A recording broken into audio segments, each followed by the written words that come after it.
মালয়েশিয়ার calling visa নিয়ে একটি নিউ আপডেট রয়েছে। আমি জানি না এটা ভালো সংবাদ না দুঃসংবাদ কলিং ভিসার জন্য, ঠিক আছে? তো আপনারা যারা কলিং ভিসা দিতে যাচ্ছেন তারা এই ভিডিওটা তার জন্য খুবই গুরুত্বপূর্ণ। আর যারা যাননি বা অন্য ভিসাতে দিতে যাচ্ছেন, ঠিক আছে, তাদের জন্য এটা গুরুত্বপূর্ণ।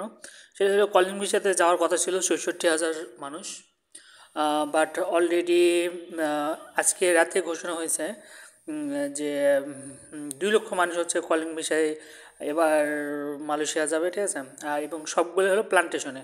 আমি বলি শুধু প্লান্টেশনের জন্য ২ লক্ষ মানুষ, ঠিক আছে?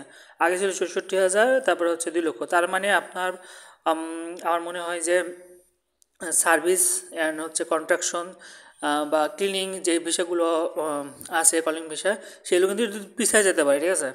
সো ২ লক্ষ মানুষ আপনার প্লান্টেশন যাবে। তবে এটা কি আপনার সুসংবাদ না দুঃসংবাদ? আমি একটা জিনিস বলি, সেটা হলো যে প্রয়োজন অতিরিক্ত কোনো কিছু ভালো না। যখন আপনার অনেক বেশি প্লান্টেশনে যাবে তখন কিন্তু কর্মীর অভাব হবে না। এমনিতেই মালয়েশিয়াতে অনেক বেশি জবের অভাব। সো যদি আপনার অনেক বেশি কর্মী যায় তাহলে কি হবে? অনেক বেশি কর্মী গেলে কি হবে, এটা হচ্ছে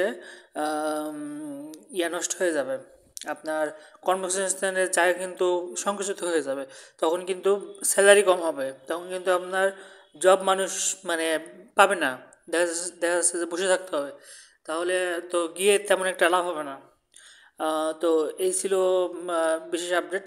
আর আমাকে ৩-৪ জন কোশ্চেন করছে, ভাইয়া কলিং ভিসা মানে অন্য সার্ভিস কলিং ভিসা কবে চালু হবে?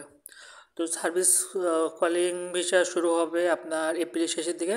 আমি জানি না যে শেষের দিকে সত্যি শুরু হবে কি না, বাট যতটুকু জানি বা যতদূর হচ্ছে যে মানে খবর রয়েছে, এপ্রিলের শেষের দিকে এটা শুরু হবে।